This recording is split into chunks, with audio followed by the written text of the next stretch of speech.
prosperidad de la desigualdad.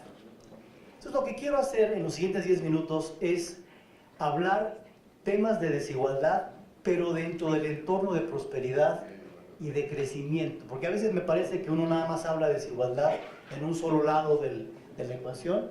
Me parece que hay que hablarlo de una manera mucho más amplia. Entonces, si te vas a la siguiente, por favor. A mis alumnos, hoy estuve en la mañana con mis alumnos y en mi clase de desarrollo, la pregunta que les hago al principio es: ¿cómo ves el desarrollo del país? Y tienen respuestas diversas. Yo les digo, a ver, para contestar cómo va el país, me parece que hay que tener un parámetro de lo que quisiéramos que fuera el país. Porque si no, pues tenemos respuestas un poquito de todo y cada quien va a responder pues como lo que más le interesa, digamos, ¿no?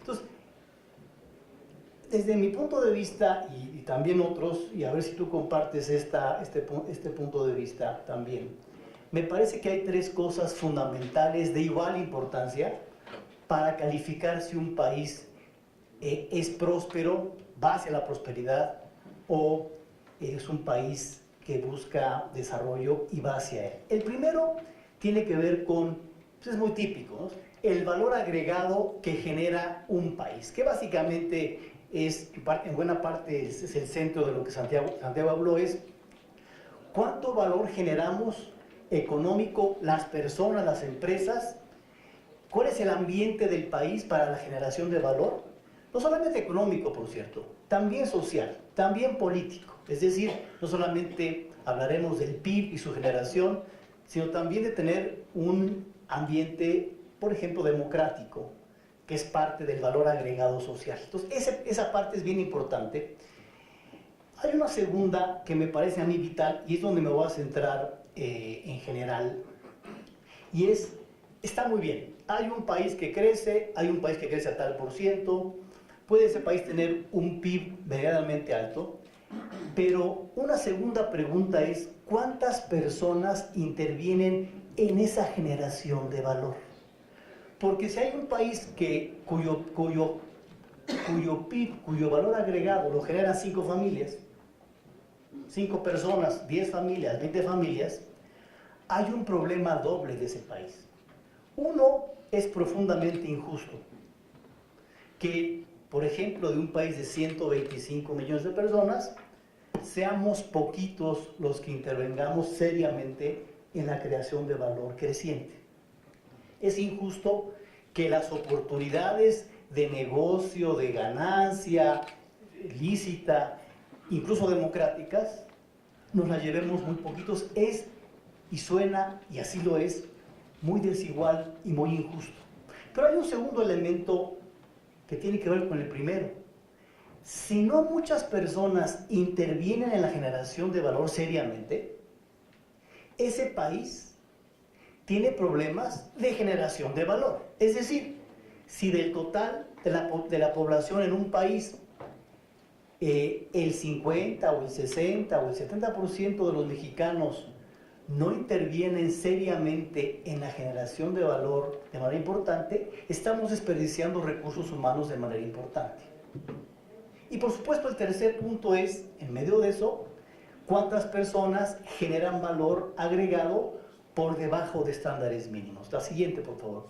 Dicho de una manera diferente, el primer punto podría ser similar a cuál es el Producto Interno Bruto del país y su crecimiento, del cual habló Santiago. Un país que no genera valor agregado no va bien, no es próspero y no va a ser próspero. Un país que lo hace está en vía de ser próspero. El segundo es, ¿qué país parejo tenemos o no? ¿Qué país quisiéramos, desde nuestro punto de vista, desde en el caso de Coneval y personal también, es que todo mundo, mujer, hombre, indígena, no indígena, preferencias sexuales diversas, del norte, del sur, cualquier persona tuviera chances similares de participar en cualquier actividad económica, política y social que se le pegue su regalada gana. Y que eso lo genere con cierto éxito. Y esto no quiere decir que todo mundo ganemos siempre en la competencia democrática y económica. Quiere decir al menos que no importa de dónde vengamos, tengamos chance de participar y eventualmente ganar. Y por supuesto el tercero es básicamente un país sin pobreza, que nadie tenga ingresos por debajo de ciertos mínimos de bienestar. Entonces, estos tres elementos me parecen bien importantes para poder saber si un país va bien o no va tan bien en términos de desarrollo y de prosperidad. En México, ¿qué ha pasado? Santiago dio muchas cifras, yo voy a dar poquitas. ¿Qué ha pasado en los 3 puntos? Dale la siguiente, por favor. Esto que está acá es el PIB per cápita de varios países elegidos, Irlanda, Portugal, España, Chile, México, Japón, ¿verdad? Del 50 al 2016. México es el país que está en rojo y que del lado derecho, 2016, es el más bajo. Y en el 50 México estaba como a media tabla. Y nos rebasaron por la derecha, por la izquierda, por arriba, por abajo. Y hoy México es el país que menos PIB per cápita tiene. Traducido a términos dinámicos es el crecimiento promedio del país en estos 60 años fue alrededor de 2%. Si hubiéramos crecido, no al 6, no al 7, no al 10 como China, si hubiéramos crecido al 3%, pero constante en estos 6 años, de 2 a 3, de 2 a 3, después de 60 y tantos años, hoy tendríamos como mexicanos 65% más de PIB per cápita para todos. Es decir, la falta de crecimiento nos ha costado muchísimo porque cada año que perdemos, si venimos aquí el año que entra o en 6 años, pues podemos tener una foto igual si no hacemos nada para cambiar esa tendencia. Si puedes ver, del 50 al 80 y tantos, la tendencia es mejor que del 82 al 2016, ahí hubo un quiebre que no hemos podido recuperar. Pero la gran pregunta es, ¿y qué hicieron otros que nosotros no hicimos?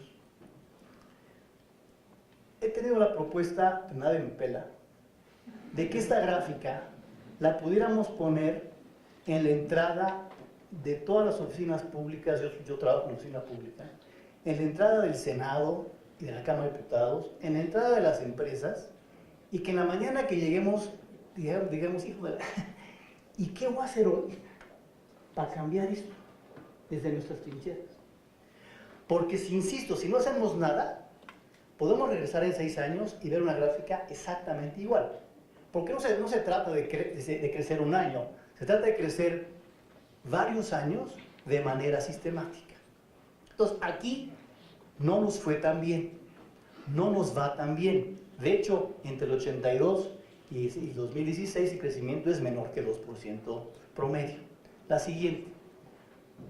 Esa es una gráfica de pobreza por ingresos nada más, de las mismas, más o menos del mismo periodo, del 50 al 2016. Hay algunos temas aquí de comparabilidad de datos, pero vemos la tendencia general es así. Cuando el crecimiento económico fue mayor entre el 50 y el 80 y tantos, la pobreza bajó más rápidamente. Cuando el crecimiento se estancó, la pobreza básicamente se estancó. Es decir, cuando nos preguntamos ¿y de qué manera podemos reducir la pobreza? Por supuesto, la política social ayuda muchísimo. Pero si el crecimiento económico no está ahí, la reducción de la pobreza es muy, muy cara. Porque tenemos que dedicar muchísimo gasto social en vez de tener una economía que crece, que genera empleos, que incrementa salarios, etc. Entonces, en pobreza, pues depende cómo la veas. Bajamos la pobreza del 50 al 2016, sí, pero ha estado estancada básicamente desde principios de los 80. La siguiente. Y finalmente, en términos de datos, es ¿y cómo nos va en desigualdad y en cómo nos va a que los grupos nos vaya igual o no en el éxito en la economía mexicana, en el país? Bueno, aquí también tenemos un reto. Tenemos que, por ejemplo, los indígenas les va mucho peor por donde la veas. A las mujeres les va peor por donde la veas. Es decir, parte de las segmentaciones de las cuales hablaba Santiago se reflejan de varias formas. Una de ellas es a partir de grupos en desventaja. La siguiente me parece también interesante, a ver si puedes ver. La de la izquierda es la pobreza de mujeres indígenas en zonas rurales, 85%. Pobreza extrema de mujeres indígenas en zonas rurales, 45%. Pobreza de hombres no indígenas en zonas urbanas, 37%. Pobreza extrema de hombres no indígenas urbanos, 4.5%. Es decir, las mujeres indígenas rurales tienen una pobreza extrema de 45% y los hombres de 4.5% urbanos no indígenas, lo cual es una señal bien concreta y podemos inundar el cuarto de estadísticas de esta naturaleza, en donde dependiendo quién eres y en dónde naciste, te va a ir mejor o peor en la vida o te va a ir igual. Ese es un elemento fundamental de lo que pasa en México y que se puede mejorar a partir de la política pública, del tipo de la política pública que Santiago propone. La siguiente, por favor. Déjame ligarlo con esta última lámina respecto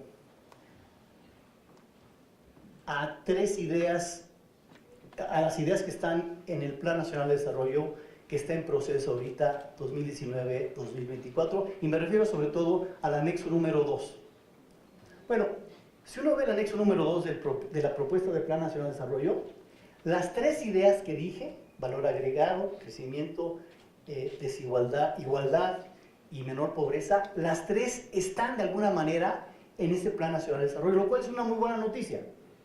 Es decir, parecería que la propuesta del gobierno sí tiene como elemento central estos tres elementos que tienen que ver con la prosperidad de un país.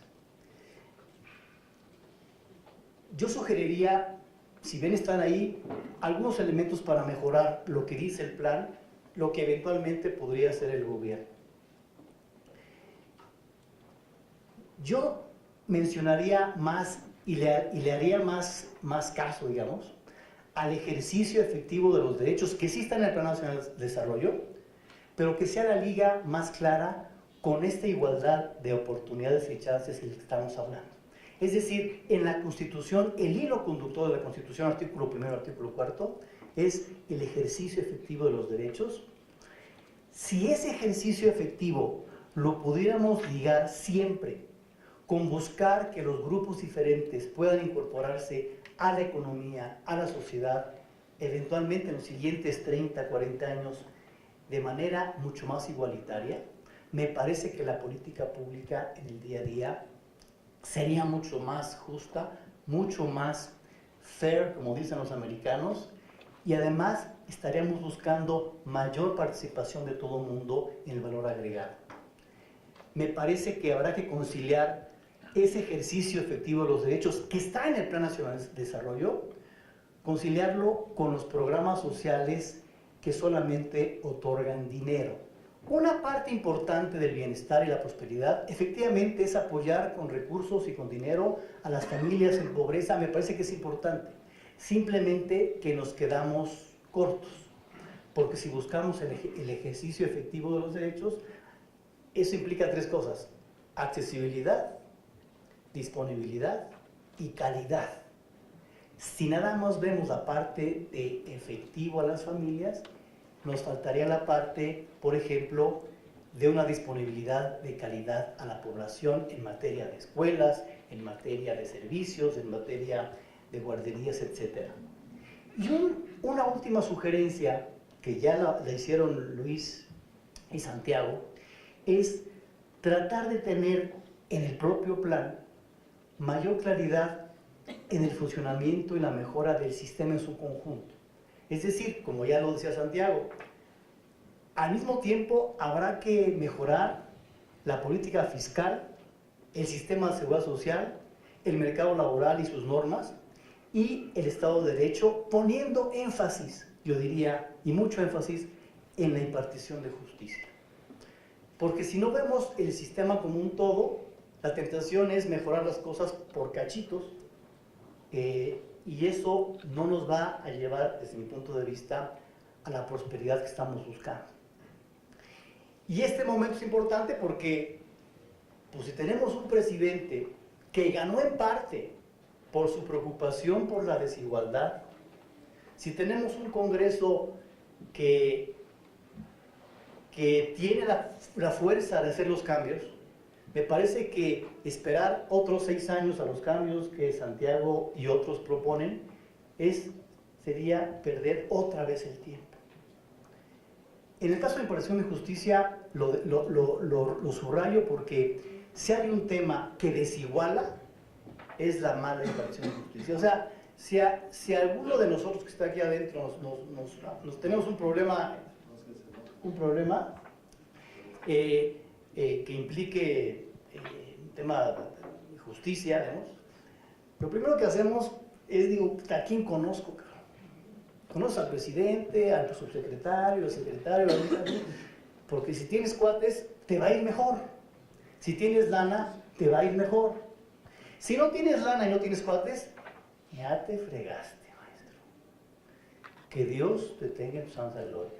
Entonces, el sistema de justicia depende de quién eres.